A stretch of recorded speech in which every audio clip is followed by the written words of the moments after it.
the weekend, Elise Stefanik, who is, of course, rising in the ranks of the Republican Party, taking over as basically their leader outside of the speakership in the House of Representatives after they ousted Liz Cheney. But Stefanik has also been an outspoken supporter of Donald Trump after having been an outspoken critic of Donald Trump back in 2016. But Stefanik wants you to forget that all of that happened because she thinks she's got a shot at being his running mate. So you better not talk about anything that she said that was horrible about Donald Trump back in the day. Unfortunately for Stefanik, Fox News host Shannon Bream did in fact bring up the horrible things she said about Donald Trump that were absolutely true. And it caused Stefanik on Sunday to go completely off the rails because her old statements came back to haunt her. Take a look. Here's the clip. Leadership. I want to talk to you about the Veep stakes. Your name is continually thrown out as being on the short list potentially, that this trip may be part of an audition. The New York Times had a lengthy piece where they talk about your transformation, they say, from somebody who was not supportive of President Trump to somebody who is full-throatedly supportive of him. They say you called him a whack job at one point, and they add this. In August 2015, she told a New York radio station that he was insulting to women and that his candidacy would hurt the party's efforts to attract female voters.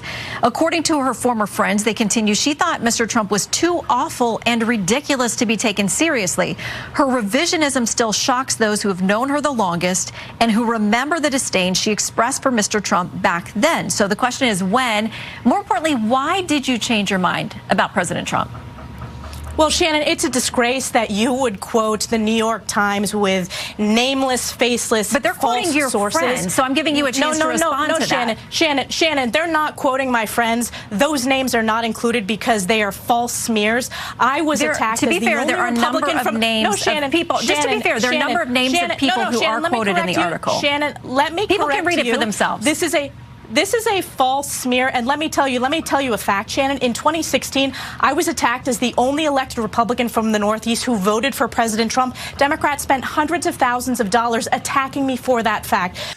You know, my favorite part about this is that every time conservatives are now confronted with either something that we have seen or something that we have heard, basically anything that's verifiable, the standard Republican response now, and this is, of course, thanks to Donald Trump doing it starting back in 2016, is to just yell, fake news. It's not real. It didn't happen. And even the Fox News host, Shannon Bream, was like, well, I mean, it did happen.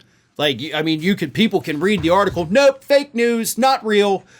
Just like Rudy Giuliani, who got served his indictment at his birthday party on Friday evening, he came out Saturday and said, nope, fake news. They didn't interrupt my party.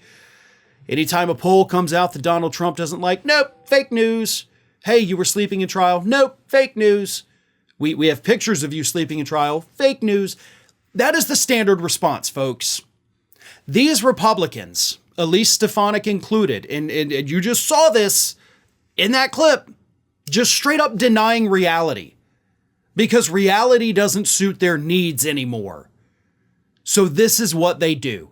They tell you to ignore what you see with your eyes, what you hear with your ears, what you read in the papers, what you see in their video clips. None of it's real, they say. But it is real. Just because you don't want it to be real does not change the authenticity of it. Because Elise Stefanik's transformation from a Trump hater to one of his biggest sycophants has been well documented.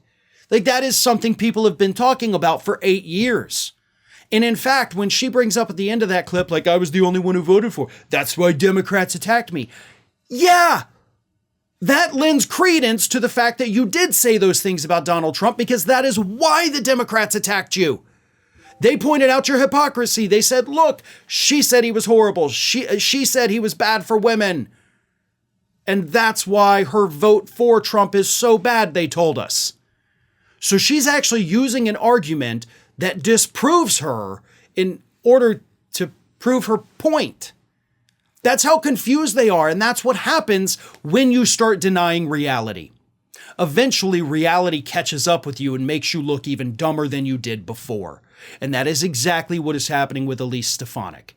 But again, she is auditioning to be Donald Trump's running mate, so those past horrible statements about him have to disappear into oblivion, because God forbid she come up with a plausible excuse as to why she didn't like him and now she does.